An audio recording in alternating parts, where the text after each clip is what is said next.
Good day guys, welcome. In this video I'll show you how to download Redragon mouse software. So guys, you don't need to, for example, type in your mouse's model in here in search. You just type in Redragon. In here you have two ways of navigating to the proper section on the website to download. You can either go to the home page or you can just press on download. So let's press on download. And in here, we're taken, as you can see, to the product section.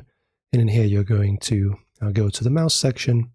And in here, in the search bar, you can just type in your mouse model, right? There are various, as you can see, there's a lot of them here.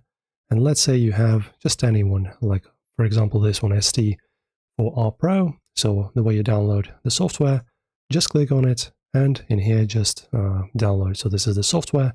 So just download it to your computer. All right, so there's going to be this archive. And this is our software, so the way you just use it is to unarchive it. So extract to, for example, to desktop. Okay, now it's extracted. And after that, you can just launch it and install the software. Enjoy, guys. If this helped you out, like and subscribe, and I'll see you in the next tutorial.